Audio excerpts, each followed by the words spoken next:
வணக்கம். இன்றைக்கி நம்ம பார்க்க போகிற சமையல் என்னென்னு பார்த்தீங்கன்னா, ஆரோக்கியமான பச்சை பயிறு, ஜவ்வரிசி, உளுந்து இது 3 வச்சு ஒரு அருமையான தோசை ரெசிபி தான் பார்க்க போகிறோம். எப்பயும் போல் இட்லி தோசை பண்ணாமல் இது மாதிரி ஆரோக்கியமாக செஞ்சு கொடுங்க. வாங்க அதை எப்படி செய்யலாங்கிறத பார்க்கலாம். இப்போ ஒரு பவுல் எடுத்துக்கலாம். இதில் வந்து ஏதாவது ஒரு கப்பு வந்து அளந்து எடுத்துக்கோங்க. நான் வந்து இந்த சின்ன கப் எடுத்திருக்கேன். சின்ன கப்பில் பச்சை பயிறு வந்து சேர்த்துக்கலாம். இப்போ இதில் ஒரு அரை கப் அளவுக்கு ஜவ்வரிசி, மாவு ஜவ்வரிசின்னு கேட்டு வாங்கிக்கோங்க. இது வந்து ஒரு அரை கப் அளவு சேர்த்துக்கலாம். இப்போ இதில் 1/4 கப் அளவுக்கு உளுந்து சேர்த்துக்கலாம். இது எல்லாத்தையும் நல்லா 2-3 தடவை கழுவிட்டு பார்க்கலாம். இப்போ நல்லா கழுவிட்டு வந்துட்டு தண்ணி ஊற்றிட்டு நல்லா ஒரு 3 மணி நேரம் ஊறட்டும். ஊறினதுக்கப்புறம் பார்க்கலாம். இப்போ பாருங்கள் நல்லா ஊறிடுச்சு. இப்போ இது வந்து தண்ணியை வடிச்சிட்டு மிக்சி ஜாரில் சேர்த்துக்கலாம். இந்த தண்ணி வந்து வேஸ்ட் பண்ண வேணாம். அரைக்கிறப்ப தேவைப்பட்டால் அந்த தண்ணியை சேர்த்துக்கலாம். இப்போ இதில் 1/4 டீஸ்பூன் போல் மிளகு சேர்த்துக்கலாம். அதே போல் 1/4 டீஸ்பூன் போல் சீரகம் சேர்த்துக்கலாம். கொஞ்சமாக சீரகம் சேர்த்துக்கலாம். இது கூடவே இஞ்சி துண்டு சேர்த்துக்கலாம். இது ஃப்ரிட்ஜில் இருந்தனால கொஞ்சம் அப்படியே காஞ்சி போன மாதிரி இருக்குது. இப்போ இதில் கொஞ்சமாக பெருங்காயத்தூள் சேர்த்துக்கலாம். இதில் காரம் வந்து நான் சேர்க்கலை. விருப்பம் இருந்தால் நீங்கள் பச்சை மிளகாய் 2 சேர்த்துக்கோங்க. இப்போ இதை வந்து ஃபஸ்ட்டு தண்ணி இல்லாமல் அரைச்சிட்டு தேவைப்பட்டுச்சுன்னா நம்ம ஊற வச்சுருந்த தண்ணியை கொஞ்சம் கொஞ்சமாக அரைச்சிட்டு பார்க்கலாம். நல்லா நைஸாக அரைச்சிக்கணும். இப்போ பாருங்கள் நல்லா நைஸாக அரைச்சாச்சு. இது ஒரு பவுலில் சேர்த்துக்கலாம். இப்போ மிக்சியை அலசிட்டு கொஞ்சமாக தண்ணி சேர்த்துக்கலாம். இப்போ இதுக்கு தேவையான அளவு உப்பு சேர்த்துக்கலாம். அரைக்கும்போது நான் உப்பு சேர்க்கலை. நீங்கள் அரைக்கையிலே உப்பு சேர்த்துக்கோங்க. இப்போ நல்லா கலந்துட்டு நல்லா 2 மணி நேரம் புளிக்க விட்டுக்கலாம். குறைஞ்சது 2 மணி நேரம், 1 மணி நேரம் இல்லை 2 மணி நேரம் விட்டுக்கோங்க. புளிப்பு டேஸ்ட் இருந்துச்சுன்னா நல்லாயிருக்கும்.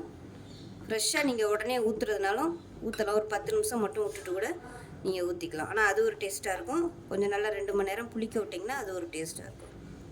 அவ்வளோதான். இது 2 மணி நேரம் புளிக்கட்டும். புளிச்சதுக்கப்புறம் பார்க்கலாம்.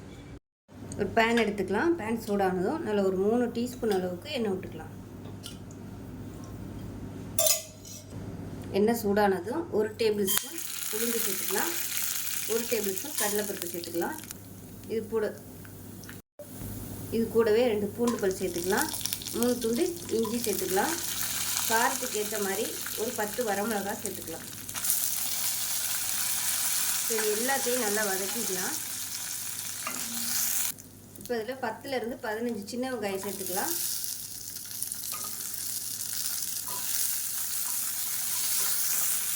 இப்போ மீடியம் சைஸாக ஒரு தக்காளி சேர்த்துக்கலாம்.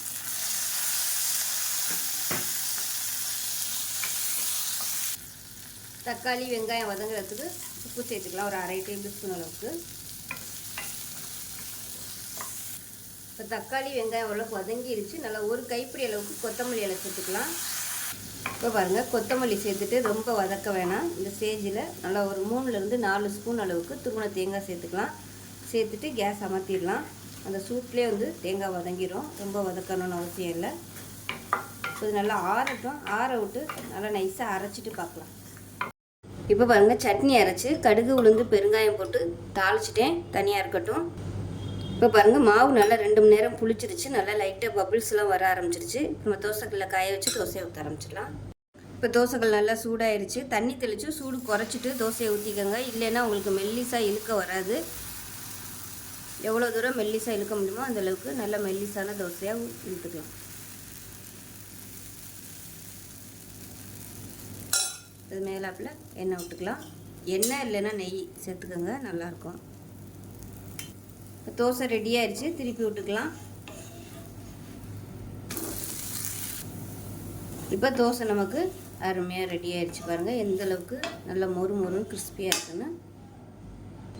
இப்போ இதே மாதிரியே மிச்சம் இருக்க மாவையும் ஊற்றிக்கலாம். இப்போ எடுத்துருக்க அளவில் பார்த்தீங்கன்னா கிட்டத்தட்ட ஒரு 6லேருந்து 7 தோசை கிட்ட தாராளமாக வரும்.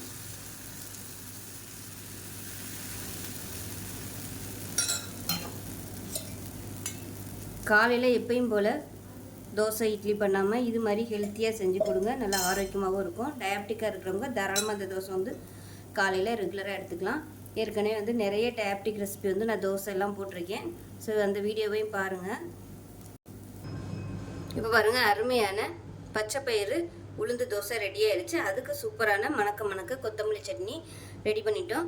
ஸோ இது மாதிரி செஞ்சு பாருங்கள், நல்லா ஆரோக்கியமாக இருக்கும். ஸோ இந்த வீடியோ பிடிச்சினா லைக் பண்ணுங்கள், கமெண்ட் பண்ணுங்கள், சேனலை சப்ஸ்கிரைப் பண்ணுங்கள், பக்கத்தில் உள்ள பெல் பட்டனையும் ப்ரெஸ் பண்ணுங்கள். நன்றி.